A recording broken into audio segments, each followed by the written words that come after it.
Welcome to Indoctrination, a weekly conversation series about protecting yourself from systems of control. I'm your host, Rachel Bernstein. Hi, everybody. Before I introduce my guest for this week, I just want to mention that last week we had on the show Christopher Buckley, who had been in the KKK, and he talked about how he got swept up into it, how hate became like a drug, and how he was able to have it all unraveled and he could step away and step back kind of into his life, and how I think it was always supposed to be without the induction and indoctrination of hatred. What was compelling about his story, among other things, is that it's his wife who planned the intervention to help him kind of come back to his senses. And so, because there was an overwhelming interest in that show, where people were writing in saying that they found him to be so brave and they found the story to be so compelling and also inspirational, I had a conversation with my team and we decided to reach back out to Christopher and see if he could come on with his wife. And they could tell that part of the story more specifically about what she was noticing she was worried about, worried enough to plan an intervention, and who was involved in it and how it was orchestrated, what worked about it, all of it. People were very interested in that part, and because of a constraint of time, we didn't get into it. But now Chris and his wife have agreed to come back on, and so you'll get to hear them in a few weeks talk about that part of the story. It's going to be fascinating to hear about how someone gets kind of pulled out of a situation where they are so heavily influenced and so sure that this is the answer. And today, I am very excited to have Amanda Montell on the show. She is a writer, language scholar, and podcast host from Baltimore originally, now lives in Los Angeles. She's the author of Cultish, The Language of Fanaticism, about the language of cults from Scientology to SoulCycle. And it's going to be coming out this week by HarperCollins, and we're very excited about it being out in the public. So check it out. As a reporter and an essayist, Amanda's writings have been featured in Marie Claire, Glamour, Cosmopolitan, Nylon, The Rumpus, Birdie, and Who, What, Where she formerly served as the features and beauty editor. She holds a degree in linguistics from NYU and now, as I mentioned, lives in Los Angeles with her partner, her plants, and her pets. Here's Amanda now.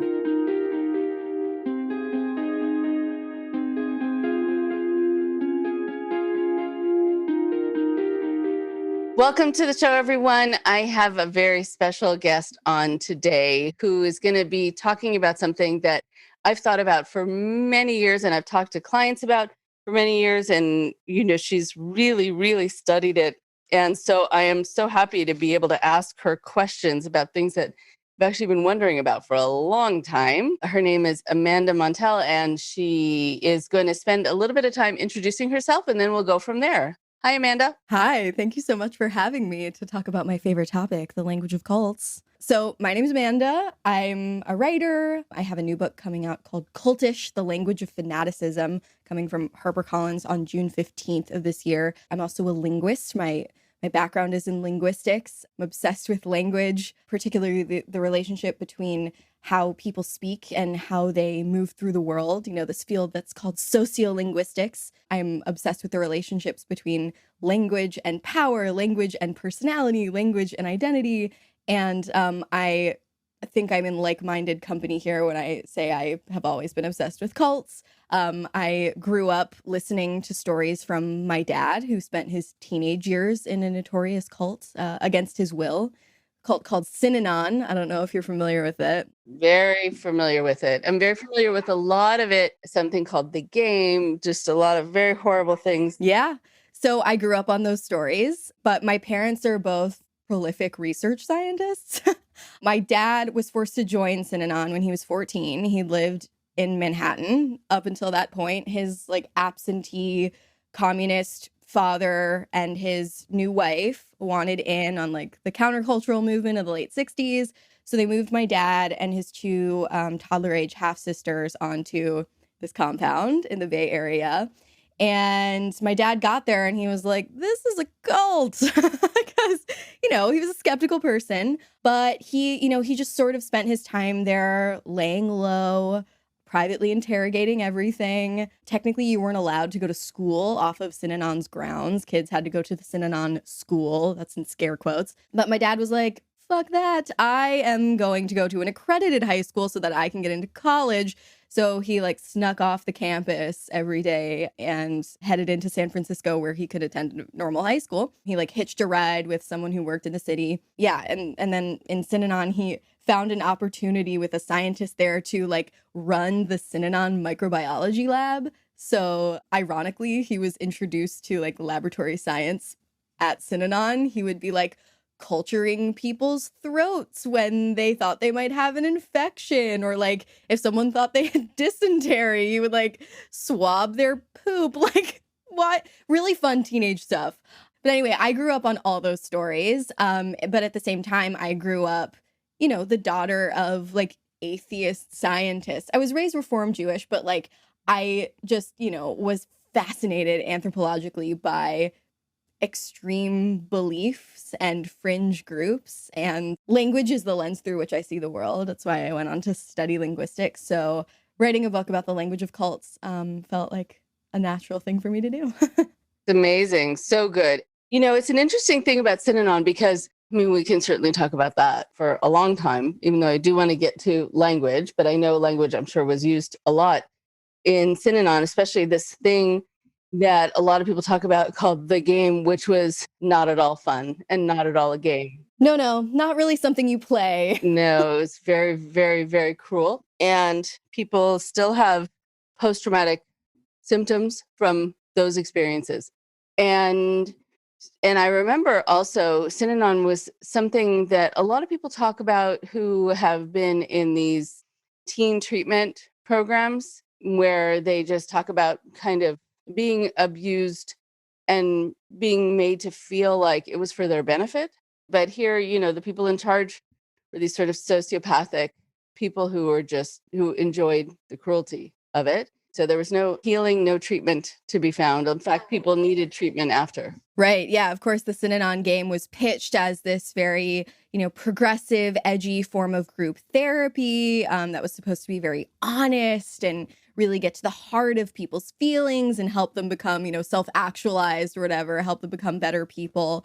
But of course, underneath that, it was just a form of social control. And you can find similar activities in Jonestown. Jim Jones held catharsis meetings or family meetings where similar things would happen. For those who don't know, during a Synanon Game, these were these mandatory nightly activities where people would be divided in groups, made to sit in a circle or stand in a circle, and be subjected to vicious personal criticism by their peers. And again, it was like pitched as this form of group therapy, but sometimes the game could be really like humiliating at best and traumatizing at worst, really hostile and aggressive. Even kids had to play the Synanon Game. And yeah, this is a technique that a lot of cultish leaders will use, like Jim Jones, as I mentioned. And there was a really screwball multi-level marketing leader that had his recruits do something similar. And even at Amazon, if we're talking about slightly lesser cults, employees are encouraged to, malign one another's ideas, even to the point of humiliation in meetings. So it's something that a lot of power abusive leaders do. Incredible. Yes, incredible. There have been a lot of these kinds of weekends, workshops, and, empowerment and getting to know you kinds of meetings that, a lot of people during those meetings, they have this very alarming kind of moment where they say something very sick is happening here. And this company, whatever it was paid a lot of money for this, which is quite incredible. I know from doing this work, there are a lot of people who will say to me that if they hear a certain word, brings them right back. And they also have trouble, especially when they've been raised in a group, that becomes their lingo, that becomes their language, and they work very hard to switch over to a different kind of language. And in fact, there are times that I have said to people when I feel like they're parroting what they've learned and they're trying to let me know that, maybe the group that their parents really don't like that they're in, or their spouse, whatever, is really fine. And when I ask about it, they give me kind of the party lines. And if I say to them sometimes, I actually am not familiar with that language, can you put it into your own words? They often can't. But there's something so interesting about that. It's like the message hasn't been integrated. It just gets repeated. And I think once sometimes people have to put it in their own language, they get to hear how it doesn't make sense. But it made sense with that phraseology or with those words. I don't know if that's something that you've come across. Oh my gosh, absolutely. So my book is called Cultish because, it's a double entendre, which as like a wordplay nerd, I really like. In part, it means that all of the groups that I discuss in the book, because I do discuss many groups along the cultish spectrum. So not just the Jonestowns and the Heaven's Gates, but also MLMs and fitness, quote unquote, cults, and internet and social media, quote unquote, cults. So all these groups, it's disputed whether or not you might classify them all as full-blown cults, but at the very least, you can call them cultish. But also, cultish is the name of this cult language that I describe throughout the book, like English or Swedish or Spanish, but cultish. And there are all of these different techniques that cultish leaders from Jim Jones to Jeff Bezos tend to use to influence and manipulate their followers. And sometimes cultish language is actually used for good, to assemble people around a collective mission. But sometimes it's used for evil. And some of the phrases that you're describing remind me of one element of cultish language called the thought terminating cliche. I don't know if this is something you've come across. Oh, yeah, every day. Uh-huh. Yeah, this is this phrase that some people might know of that was first described by a psychologist named Robert J. Lifton in the early 50s. And it basically refers to a type of stock phrase that's easily memorized and easily repeated that's aimed at discontinuing logic or questioning or further analysis or thought. So in a cultish atmosphere, let's go with Synanon. A classic Synanon thought terminating cliche would be the phrase act as if. So this was an imperative that Synanon followers, higher-ups, diehards would use that essentially meant, it was a cue not to question any of Synanon's policies or procedures. So if someone had a question or wasn't really sure why something was done a certain way or had a problem or just any doubt, you could say, act as if, which essentially meant, oh, no, you don't need to question this policy. Just act as if you agree with it until you do. That seems like a huge red flag, but it was so incorporated into life in Synanon that it was just sort of this cue like, oh yeah, I disagree with this, act as if. Oh no, I'm fine. And it sort of lets followers off the hook because it puts an end to cognitive dissonance or that uncomfortable feeling that you have when you hold two conflicting ideas in your mind at the same time. When you have that, really uncomfortable cognitive dissonance, a thought terminating cliche is there to tell you, don't worry about it. Don't think about it anymore. You're fine. And sometimes you're right. These thought terminating cliches are really irrational and someone isn't going to be able to translate them into regular English very well, but they really do work. And thought terminating cliches are not exclusive to cultish groups. They really imbue our everyday lives. Thought terminating cliches include phrases like, it is what it is. Boys will be boys. It's all in God's plan. These are these phrases that we use all the time because it's work to think and it's a relief not to have to. And, a phrase like, it is what it is, can be really damaging. Like if a mafia guy says it, like, oh, I shot the guy, it is what it is. Or it could be, much more benign than that. But in a cultish, power abusive group atmosphere, these thought terminating cliches are like key to manipulating people. It's so nice to be talking to you about this. And yes, I think for people to check out Lifton's work. I mean, he was really one of the pioneers of really being able to study this. He has these 8 criteria of what he called brainwashing, or mind control, as we call it. And so, yeah, people can check those things out. They're going to understand a lot about cults and about multi-level marketing, about all of it, about controlling relationships also, because it exists within kind of these one-on-one cults. I also have been studying Heaven's Gate for many, many years, and I did an episode about them, but I remember speaking with a mom who lost her daughter in the group, and watching a lot of the videos that they made before they, died. The exit tapes. Yes. And what I found so interesting is that none of them talked about death. None of them talked about killing themselves. None of them talked about poison. None of them talked about any of the things that were about to happen. And I feel like if they're just talking about leaving their corporal beings or going to their happier self or going to the mothership or living on forever. Yeah, it was transitioning to the next evolutionary level above human. It was exiting their earthly containers. It was leaving their human flesh suit.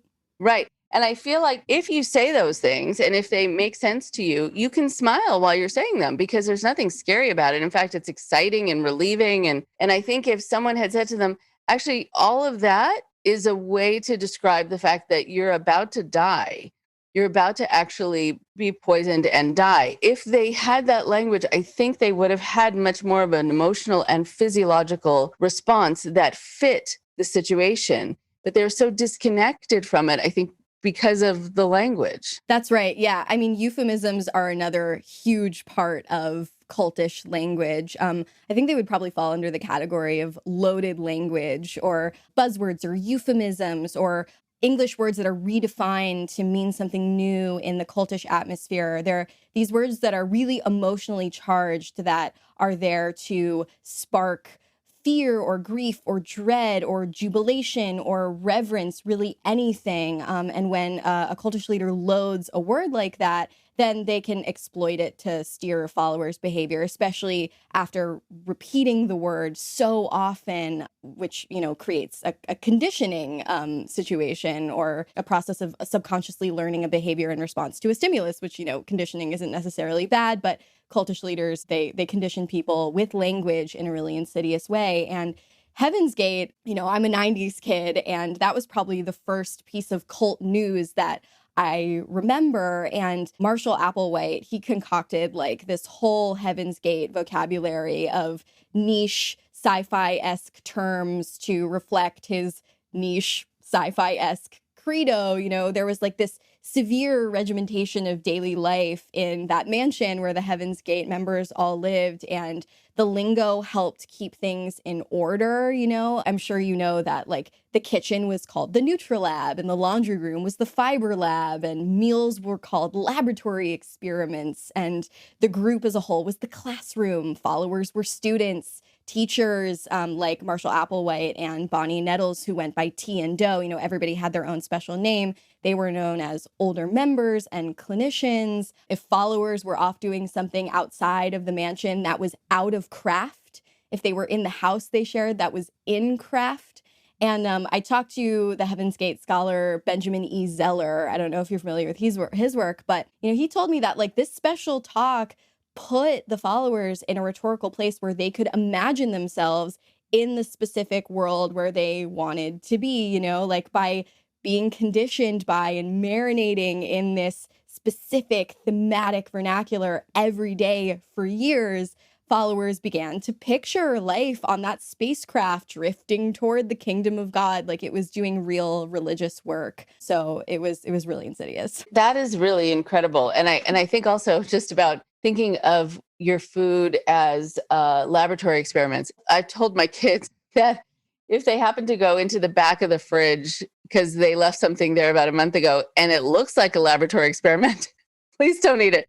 If it's green and fuzzy and it wasn't when you put it in the refrigerator, yeah. So that's usually not a compliment for food. But I think, there's also this idea. I mean, years ago, I heard this cassette tape, so it lets you know that it was older. that someone took of a meeting by Elizabeth Clare Prophet, who ran the Church Universal and Triumphant. And she had this way of developing a mantra where everyone in the room, sometimes it was hundreds of people, would repeat it and repeat it faster and faster and faster and faster so that you couldn't make out the words anymore. But from a distance, it sounded almost like bees buzzing. She had kind of a nasal voice, and people kind of mimicked her voice, I think, to a certain degree. And you could hear it didn't sound human anymore. And it was fascinating because I think people got into a trance-like state because of the repetition. And so I wonder just about the brain science around that. I mean, when you're repeating things over and over, either certain sounds or certain words, certain phrases, what does that do to the brain? Yeah, that's a great question. I mean, with repetition like of a phrase like Nutrilab or Fiber Lab or act as if, that's just conditioning, which is pretty simple. Pavlov's dog, whatever, like you repeat something over and over again and you can train someone to respond in a certain way to that stimulus. But with things like mantras and speaking in tongues and chanting, there's something different going on. It's really, really interesting. I have a whole part in the book where I talk about this because speaking in tongues is oh my God, a fascination from very early on in life. But I remember there was this study out of, I believe, the American Journal of Human Biology, which found that speaking in tongues, also known as glossolalia, was associated with all these stress-reducing symptoms. So when people were speaking in tongues, there was reduced cortisol, there was elevated, oh gosh, what's the name of this particular enzyme? I don't remember, but there was an elevated amount of a particular enzyme, which these are two typical signs of stress reduction. It was also found to lower inhibitions and increase self-confidence, which is also a sign of religious chanting too. There was a small study out of Hong Kong that found that compared to non-religious chanting and resting states, Buddhist chanting generated brain and heart activity associated with a lack of self-consciousness and feelings of transcendent bliss. I don't know about like that form of chanting that you were mentioning in particular, but something is definitely happening there, especially when you're doing it in a group setting. And other sort of brain science studies have found that when people engage in group singing, group chanting, you get those same sort of responses. In a vacuum, like there's nothing technically dangerous about group chanting or speaking in tongues, but in practice, like they definitely have a sinister side. There was a scientist in the 70s who was like one of the first psychologists to study speaking in tongues who found that glossolalia, love that word, seemed to provoke a greater intensity of faith. And this was especially true when a person's first time speaking in tongues occurred right after a period of like intense personal trauma, which was often the case. And so he found the scientist found that when someone's debut glossolalia experience followed some earth-shattering life change, they often formed a sense of dependence on the experience, almost as like a reason for their being. And that other American Journal of Human Biology study found that glossolalia is basically a form of dissociation, or a psychological state in which areas of conscious awareness are separated. And again, like dissociation doesn't have to be dangerous. Obviously, there are very severe forms of dissociative identity disorder, but we all experience dissociation when we say like stare at a bonfire and like feel as though we're lost in a trance or we're zoned out or whatever. But dissociation can also present as self-deception, where like appearances and consciousness feel real despite evidence to the contrary. And under the pressures of like an ill-intentioned leader, speaking in tongues can really like compromise the speaker's ability to untangle this like overwhelming metaphysical experience they seem to be having from the guru's influence. But yeah, no, there's real brain science happening for sure. Real brain science. And, and I have, I want to make sure to have you share as much as you can. I have lots of questions, and just one thing popped into my head. I see a lot from people who have been in 12-step programs where they can't get phrases out of their head. And the phrases sometimes are helpful, and sometimes they're just random, and sometimes they're kind of hallmarky. And it didn't at the moment really feel like they were being heard and understood, but they felt like they were sort of being thrown the phrase that would fit that situation. Oh my God. It's so funny that you say that, because the whole inspiration, the moment that I thought of the idea for this book, I want to write a book about the language of cults, I was standing in a graveyard. That's another story. I'm a spooky person with my best friend who had just started going to AA.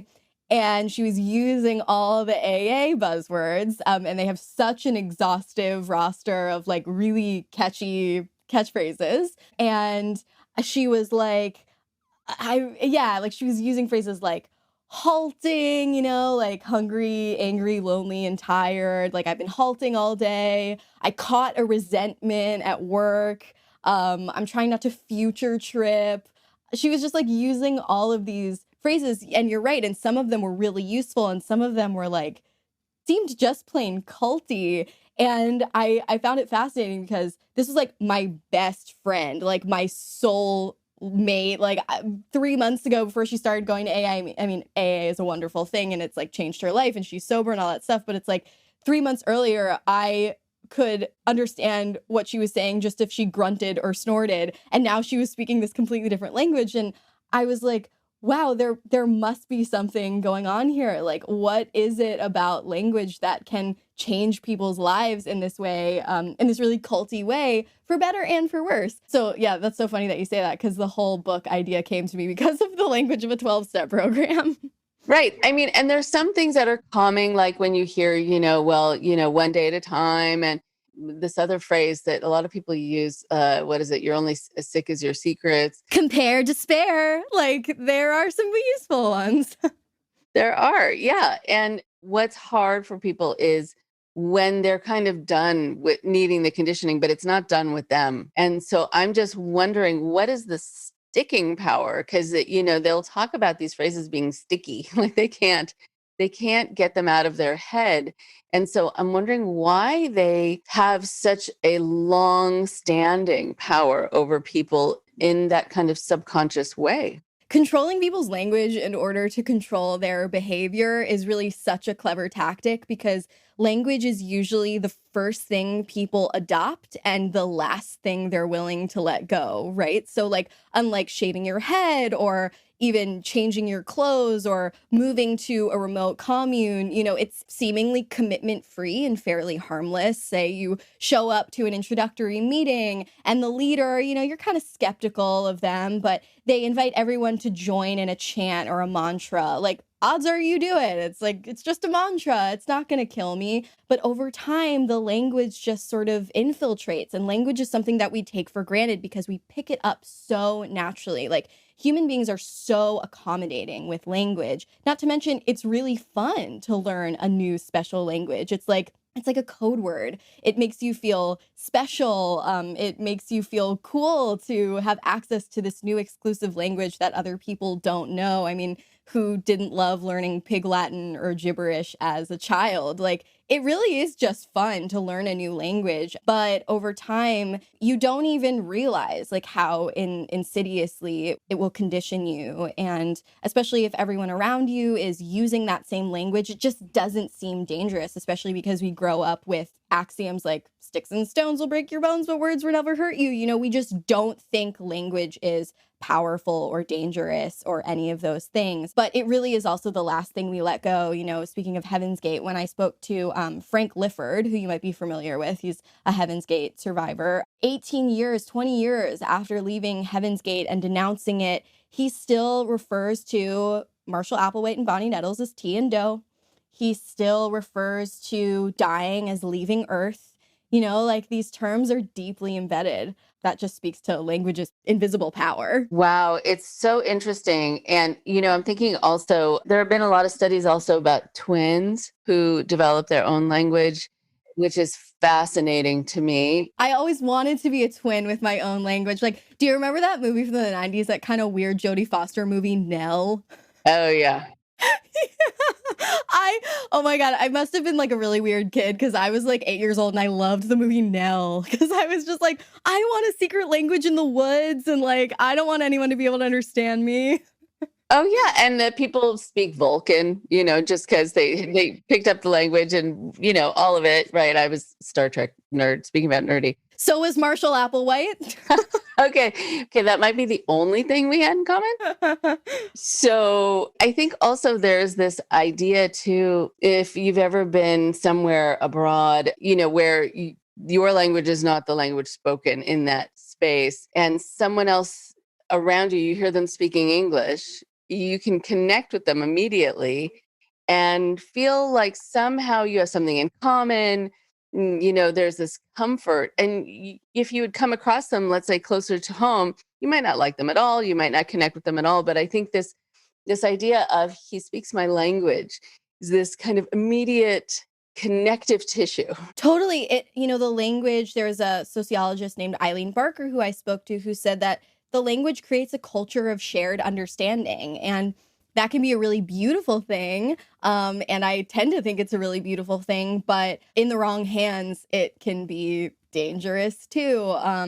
But yeah, I mean, these language communities feel really safe even when they're not. Right. They're not. No. And Eileen Barker is an interesting person. She's very, very bright. And I also I've spoken with her and I've seen her at conferences, and sometimes her language can be a little salty, which I kind of appreciate. Right. I know. I like that too. That British saltiness. I love it. There's having nothing to do with this sort of, but it has to do with language. When things sort of get embedded in your memory as real, I was doing some ancestry searching and I was looking for a relative. I was trying to remember the last names of relatives. And I remember someone who I thought their last name was Blesser. So I was looking up on Ancestry, the Blesser family. I couldn't find anything, or no one who was close to anyone that I knew. So I called my mom and I said, I'm looking up to see sort of the Blesser family and where they came from. And she said, who's that? I said, those are our relatives. And she said, what? And I said, no, remember, I grew up hearing about Norma Blesser. And she said, oh, she said, no, this is from our relatives, like from Eastern Europe when they were learning English. Norma is someone who had a lot of health issues. And so whenever they said her name, they said, Norma, bless her. And that got embedded in my head as a last name. That's so funny. And to this day, and my mom doesn't even know what her actual last name was, but it was just, everyone felt bad for her. Oh my God, that really reminds me, this is apropos of probably nothing, but do you follow I don't even know if you have Instagram, but if you do you follow the account The Language Nerds? I need to. I haven't. You need to. It's an accumulation of many dad joke puns, essentially, that any language nerd will totally get a kick out of. And that bless her squabble reminds me of the account. I highly recommend it for anyone listening as well. You should totally follow The Language Nerds on Instagram. I have no affiliation with them other than I'm a devoted follower of that cult. So I have to just check that out. So I'm curious. Yes, I want to be able to talk about how people undo the process of that kind of conditioned phraseology and languaging, and also what are some of the examples, you've already given some of them, of sort of the most interesting words and phrases you've come across. And you also gave out a little a delicious tidbit when you talked about Jeff Bezos. And so I want you to be able to come back to that. So take this wherever you would like to take it. We as humans have a lot of ingrained reasoning flaws like confirmation bias. We tend not to seek information that contradicts what we already believe. We tend to not even remember it if we do come across it. So I think in general, for someone who's coming out of a cultish situation or just living their everyday pseudo-cultish, semi-cultish life, to just seek out information that maybe isn't exactly what you already agree with, to surround yourself by people who aren't just creating this echo chamber for you, reflecting you or a more extreme version of you back at you, And I think that's especially hard when we're all on social media so much and dealing with algorithms whose entire job is to feed us what we already want to see or more extreme versions of what we already want to see. But, no matter what situation you're in or coming out of, just to be able to expose yourself to other texts and other ideas and other ways of articulating the world, that's just so important. Very important. And I think about people who I work with who have been involved in cultic groups or, were raised on compounds or who were in abusive relationships or households growing up. Sometimes, people will say to them, how did you handle enduring all of that abuse? Sometimes they'll look really quizzically at the person because they didn't know that was abuse. It was called so many other things. And this is how I show you I care, or this is God's love, or this is to help you stay pure, or this is, what you deserve. So when you don't have the language that sort of translates into how we use it, then I think people don't always know what happened to them and also why it had the impact it had on them. If they knew they had been abused and that was defined, then I think they would understand why they flinch when someone gets close to them, but otherwise they might not. Yeah, absolutely. I don't know if you're familiar with the concept of like epistemic injustice at all. This harkens back to more of like my feminist studies, but well, let me break this down. So when there is no language or no label to describe an experience, sometimes it becomes really delegitimized or not even recognized at all in the ears and eyes of other listeners and speakers. So for example, like before there was the word domestic violence or intimate partner violence or homophobia, like these words have really only been around since the 70s. Before these words existed, those abuses were not seen as real by the government, law enforcement, the culture at large, etc. So yeah, if you grow up in an environment where there is no language to describe the grievances or the abuses that you're experiencing, you can feel like pretty gaslit. Like, oh, this feels awful, but there's no label for this. So I guess I'm the crazy one. But I did talk to, like, speaking of abusing people and passing it off as like special treatment or like God's love or whatever, I spoke to a really interesting source for the book. This woman, Flor Edwards, who has written a memoir called Apocalypse Child. She's a survivor of the Children of God. That's where she spent her childhood, mostly living in Southeast Asia because David Berg, the manic founder of the Children of God, thought that like the Western world would be the first to succumb to the hellfire or the rapture or whatever. So in the 80s, he had everyone move to developing countries. And she was an interesting source because she was someone who, well, what I'll say is this, like, there are so many myths surrounding the type of person who's most likely to wind up in a cult or cultish group. We tend to think those people are desperate or naive or intellectually deficient or something awful like that. But really, and I'm sure you found this too, a lot of those people who join voluntarily, that is, are really bright. And if anything, their biggest fault is excess optimism.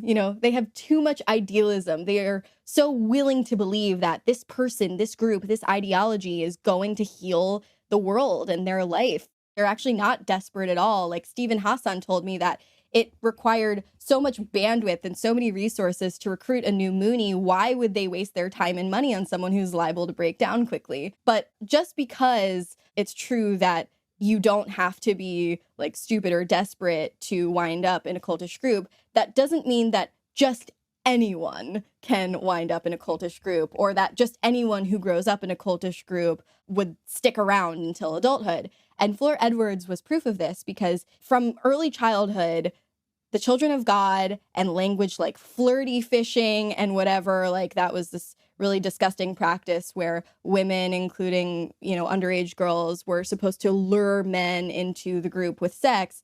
Even though she grew up with language like that, she still knew something was wrong. Like, she still felt this hypocrisy when, people would say one thing and do another, or when people would label something really innocently, but it didn't feel innocent, or when her siblings at the age of like 1 year old would get punished for something. Like, she knew in her gut that something was wrong. And so she didn't stick around. Well, luckily her family left, but The same goes for my dad, you know, like there were a lot of people, friends of my dad in Synanon who were his age, who showed up and looked around and were like, this place is bullshit. But over the years, like the conditioning, it, you know, it kind of worked. Like it kind of got them because that stuff is really compelling and really hard to resist. But my dad did anyway, and that he resisted, that is, anyway. And that is in part because of kind of what we were saying earlier, him going to a regular school every day and having access to outside information, outside education, the outside world. So, you know, language can do a lot to isolate people in the same way that a remote commune in the woods can isolate people, but it's never too late to resist it. Yes. And so it's so interesting. And yes, and people can study the children of God if they can stomach it. It's been around for a long time. That was one of my first clients in I think the late 80s, early 90s, a woman whose name was also Rachel, who was in her 30s and already had 8 children and had lived in slums and on the street and in tents by the highway, wherever, in all these different countries. And I don't know how she made it through and her kids made it through. What I've noticed also in some of these places, a lot of these places, again, going back to this idea of abusive households and then going all the way to cultic groups,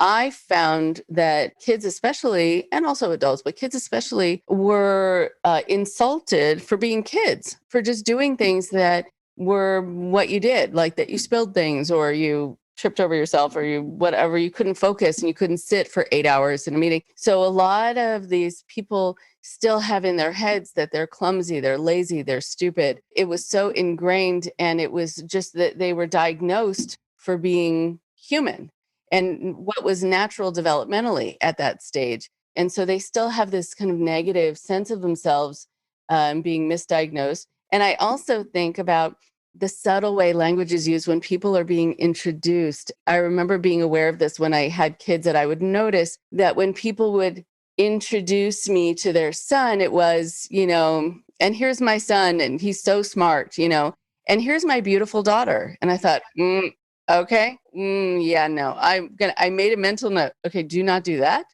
because then they get the message that's what's important. And that's what people are going to be noticing about them, or that's what the parents think are the most important things about them. Totally. I mean, that's so interesting that you bring that up because my first book is about the relationship between language, gender, and power. And then my second book is about, you know, language, power, and cults. So obviously this is my obsession. But yes, no, I have found that too. Like in Scientology, people are explicitly told that children are just adults in little bodies. And you asked before about like what's some of the wackiest language that I've come across in my studies, and the stuff that Scientology does with language like really stands out. I mean, L. Ron Hubbard was just, speaking of sci-fi nerds, he was like the ultimate sci-fi nerd who went way too far, you know, like he really just should have stuck to the novels and space fantasy stories, but instead he had to go and create a whole religion. Anyway, yeah, no, he created so many texts and exhaustive dictionaries full of English words redefined to mean something specific in Scientology. He fancied himself like a scientist, you know, and so he took so many different words from technical fields like software engineering and math and linguistics and twisted them to mean something new in Scientology. And by far the most dizzying thing that the Scientologists would have their followers do was this process called word clearing. I don't know how, yeah, I'm sure you're familiar with that, but basically followers would, you know, be in a session that they were paying a whole bunch of money for, and they would have to, you know, whip out a Scientology approved dictionary and go through it and prove that they understood every word in English perfectly according to Scientology doctrine. And if they misunderstood a word, if they had an MU, a misunderstood word, as they were called, then they had to quote unquote clear it, and demonstrating that you had misunderstood a word might be, you know, questioning it certainly, but even just like yawning while you were reading the text, that you would, you know, might be reading like a Scientology lesson or something like that. And if you had misunderstood the word, say you yawned at it or something like that, then you would have to whip out a dictionary, look it up, and prove that you understood the word. And if you came across a word in that word's dictionary entry that you didn't understand, then you had to clear that word, and that might send you down this dreaded process called a word chain. And if you still couldn't clear the word, you had to like diagram it out with Play-Doh. Like it was just disorienting beyond all belief and expensive. And it was really something that would force followers just to agree with everything, because questioning anything was met with punishment. Oh, you're questioning this word, you're questioning this idea, we're going to send you down a word chain. We're going to make you feel crazy. So at a point when you have money on the line and time on the line and your sanity on the line, you're just going to be like, screw it, go with it, agree with it. So yeah, the Scientology word clearing is holds a special place in hell, I think. A special place in hell. And there is Scientology dictionary. I have it in my office. It's huge. And, I've often thought about this idea that people had to study it, people had to get it right. And you're right. If they yawned, if they looked away, if they whatever, then basically kind of had to start all over again. I think about the grandiosity in that if someone writes something and they make up words and they have the sense that they're so incredibly important, each one, each acronym and each word, each phrase, each article, each preposition. Right. Exactly. That people have to study it for hours and on end. I just think about the ego that would propel someone, like L. Ron Hubbard to think that every word that came out of his mouth or came out of his head was like as important as deciphering the Dead Sea Scrolls. For sure. Oh my God. Yeah, there's a whole Scientology course called Key to Life, which, oh my God, speaking of grandiosity, what a ridiculous name. But Key to Life involves just clearing all of the tiny words, those prepositions and conjunctions or whatever. And if you've passed Key to Life, it's considered like very prestigious and admirable just because you've sunk so much tedium into Scientology. Oh, tedium is such a good word. It's so much about that, under the guise of it being sort of important for the world and the planet and billions of years. Right. Mm-hmm. So I wish we had 7 more hours to talk. And so because we only have a few minutes, to take us into the present now with big business, with Amazon, with the language that's around us that we don't realize the conditioning and the phrases that are being used that people are just dealing with in the companies that they work in. So let us know a little bit about that. Oh yeah, well, I'm obsessed with cultish corporate jargon. I I didn't succeed very well in an office environment just because I was like so overly, kind of maybe a little overtly, that must have been my youthful hubris, resistant to any type of conformity, even if it was just responsible to like behave yourself.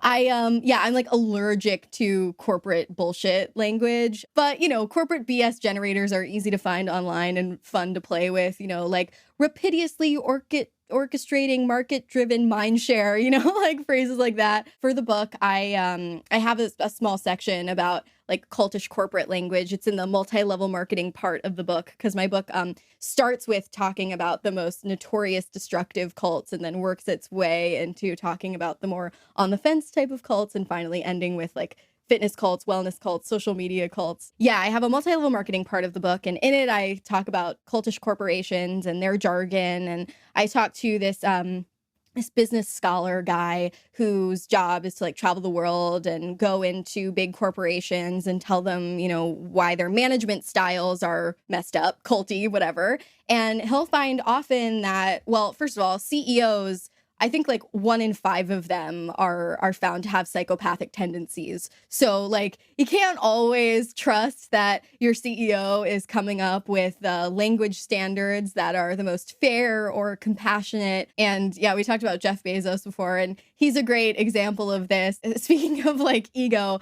he came up with his own Amazon version of the 10 Commandments called the Leadership Principles. And there are these like 13 principles that all have a sort of like vague platitude as their title, like have grit and stuff like that. And when an Amazon employee is hired, they have to memorize them and recite them. And if they're able to recite them perfectly, then they get a symbolic linguistic award, the permission to proclaim I'm peculiar, which is just like so culty and weird. And anyway, yeah, when it comes to like culty corporate language, which evolves through the years as our culture evolves. In the 80s, it kind of reeked of the stock exchange, words like leverage and buy-in. And in the 90s, we got internet and digital technology metaphors like ping me and taking things online and offline. And now we with like the lack of work home, or what is it? The lack of like work home separation and performative movements toward diversity and inclusion, we have all these sort of new agey sounding corporate terms like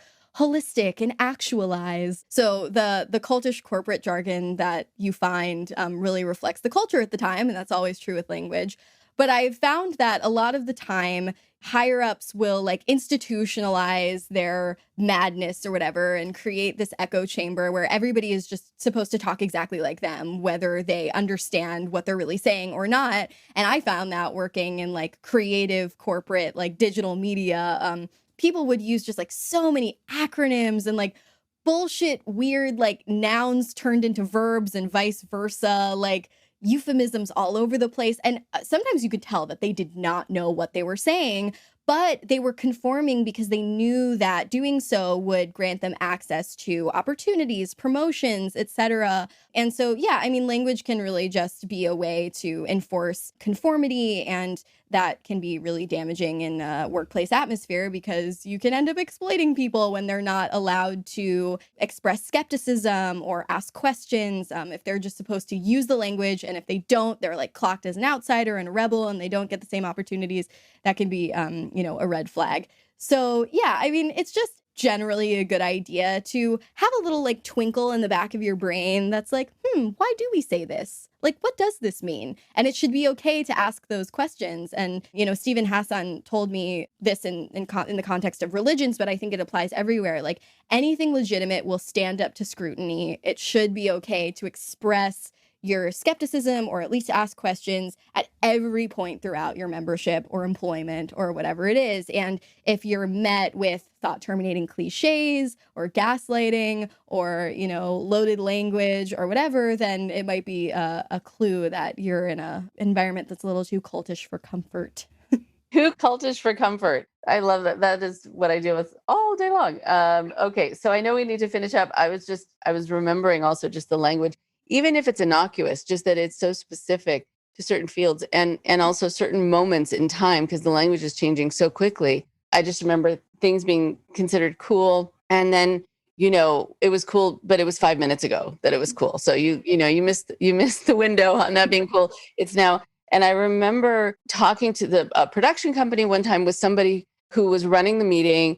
And then I was on the call with also someone who was not an English speaker by birth. And he contacted me afterwards and he said, I wrote down the last phrase because I didn't understand it. Is it English?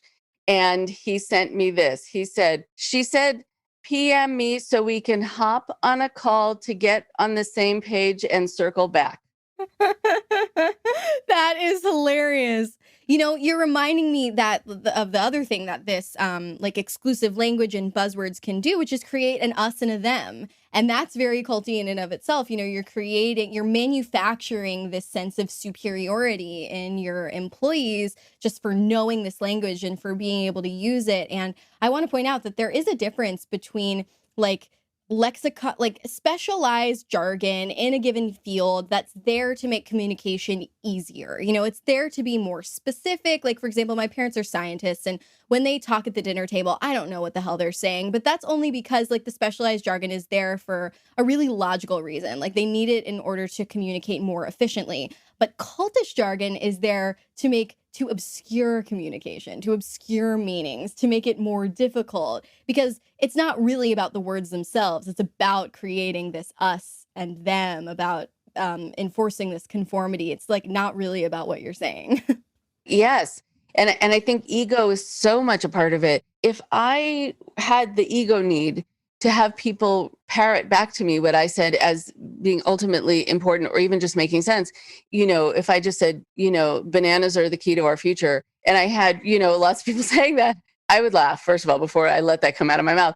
But to know that some people just need to know that people are going to be sounding like them and are going to pretend to get it just to please the person who's saying it. I mean, just to think about the neediness, that drives so much of this.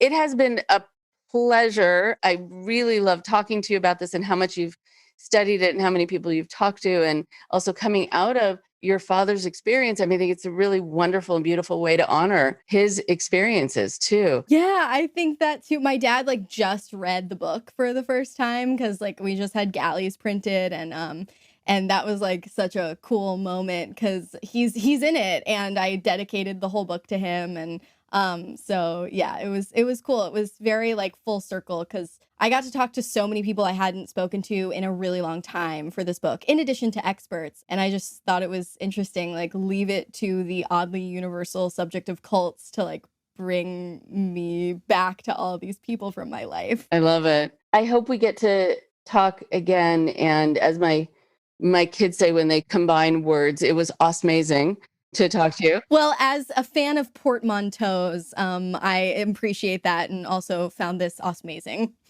Good. I'm so glad. So hopefully to be continued, and lovely to get to know you. And where can people find your work and be in touch if they wanted to be in touch? Well, you can order or pre-order my book whenever this is coming out. It's coming out on June 15th, 2021. You can find it wherever books are sold. It's called Cultish, the Language of Fanaticism. And then if you want to keep up with me, you can follow me on Instagram. That's my one social media, at Amanda_Montell with 2 L's, where I post a lot of fun, culty, languagey content. Wonderful. I like the way you talk about it, that it's light, it's ironic, it's kind of silly, and it's also just completely dangerous.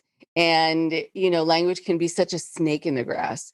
And it's such a good thing to know what to watch out for. So thank you so much for your time. And I hope we get to talk again. Me too. Thank you. You're welcome. One more thing before you go. Thank you so much to Amanda. It was great to speak with her. It's great to talk to people who have an interest in the things that I have an interest in. And it's great to be able to share what I've learned. She can share what she's learned. And I think it is important to be able to understand so much how we are influenced by language in all of its obviousness or all of its subtlety and all of its manipulation. I want to talk more about this idea of thought terminating cliches. So, a thought terminating cliche, as we talked about a little on the show, is a saying. It's one that's often repeated in order to relieve the stress of cognitive dissonance, something that just doesn't come together in our minds. And it helps us avoid all kind of consideration in the matter. We put it behind us. We don't even sometimes, if the thought terminating cliche is compelling and does its job, we don't have that kind of emotional or conscientious hangover where we know that we were kind of pushed to do something we didn't want to do, or we were pushed to buy something when we had doubts and those kinds of hangovers. And we don't feel as conflicted anymore because we were able to have a thought terminating cliche surrounded and wrap it up with a bow. And so, everyday examples of thought terminating cliches are things like, it is what it is, and you got to do what you got to do. We come across them all day long. It was first described in 1963 by Robert J. Lifton, who studied American service members who had exhibited drastic ideological change after being held as prisoners of war by the Chinese government. If you haven't already studied Robert J. Lifton, I do suggest it. It is sort of mandatory information and background for people in my field. And here's a quote from Robert J. Lifton. The language of the totalist environment is characterized by the thought terminating cliche. The most far-reaching and complex of human problems are compressed into brief, highly reductive, definitive sounding phrases, easily memorized and easily expressed. And interestingly, actually, the concept of thought terminating cliche was preceded by the related concept of ultimate term, TERM, originally published in Richard Weaver's 1953 book, The Ethics of Rhetoric. How I wish today, especially, there was an actual ethics brought down or watching over rhetoric of all kinds. Thought-terminating cliches are an important aspect of mind control as used by cults. So, for example, in the Unification Church, they use a lot of cliches. One of them is, you think too much. And that, my friends, scares me. When someone tells you to turn off your critical thinking, when someone tells you to turn off your mind, like somehow it's getting in your way, that's when you want to head for the door, because they're taking away your ability to question, to have your own ideas, and then to be able to follow them. There are some thought-terminating cliches that help people not feel conflicted in every way, including spiritually. So if, for example, you learn a particular theology, but then something happens in your life, events happen, or there are facts that are revealed that don't match the theology, then very often you hear a religious leader saying, the Lord works in mysterious ways.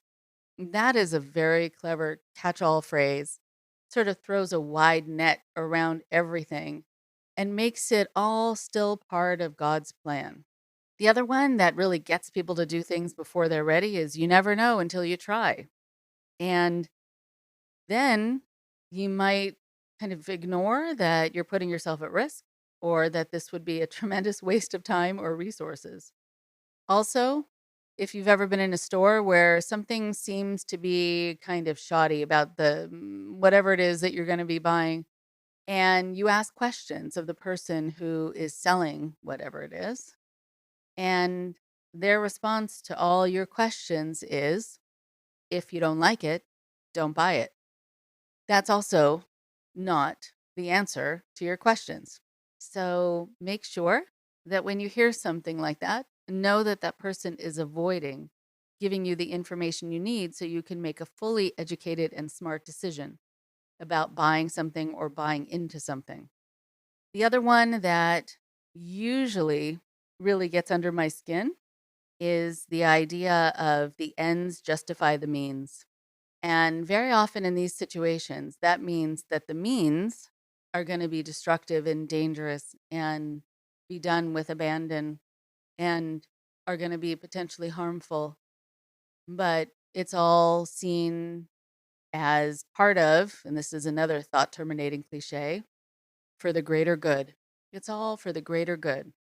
So the ends justify the means, and it's all for the greater good. That's also a potentially very dangerous situation. So when you're offered these thought terminating cliches, it's a good idea to take a moment and step back and wonder if that phrase is compelling you to do something or to think a new way or a different way without you being able to really think about it clearly.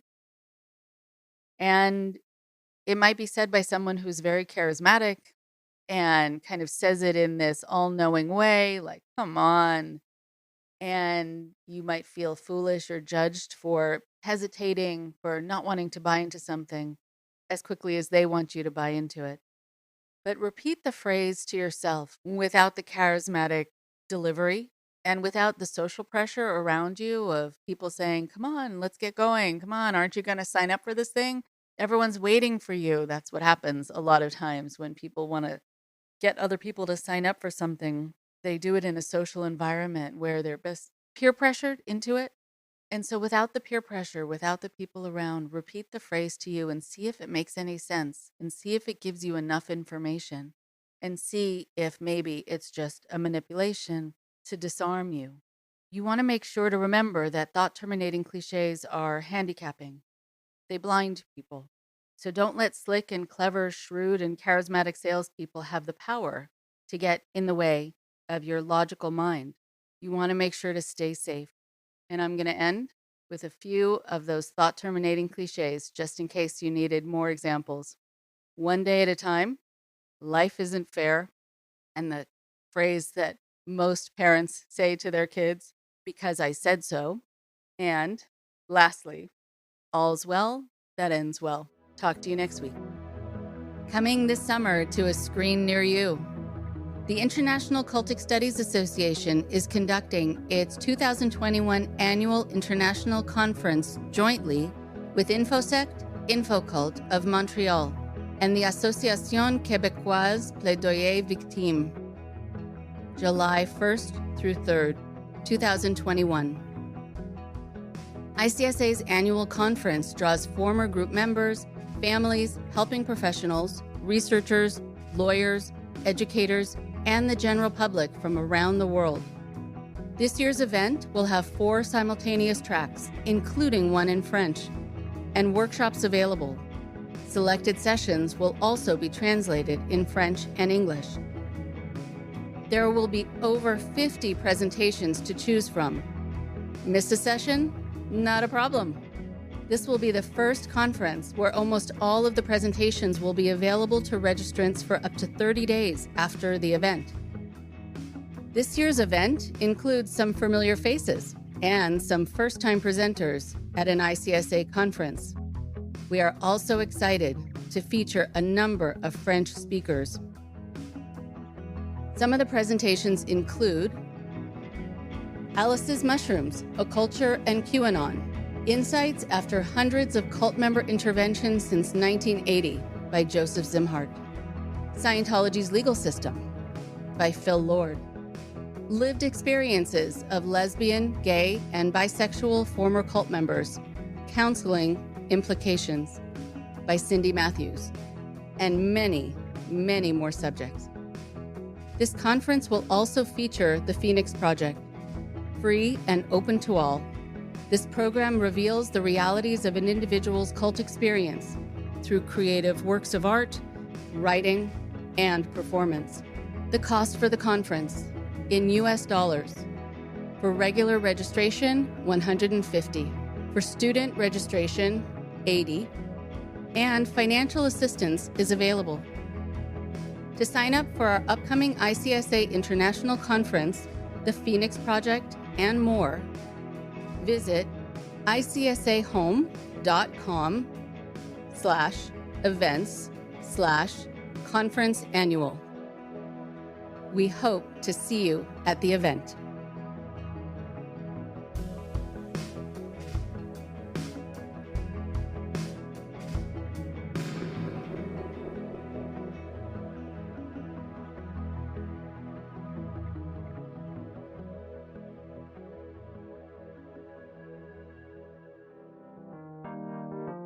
Thank you very much for listening. Please support Indoctrination on Patreon at patreon.com/indoctrination. Be sure to give us a follow on our social media. Find us on Facebook and Instagram using @indoctrination_podcast. And for Twitter, find us at @_indoctrination. We love hearing from you too. So send us an email at indoctrinationshow@gmail.com. And for more updates on the show, visit our website at www.podpage.com/indoctrination.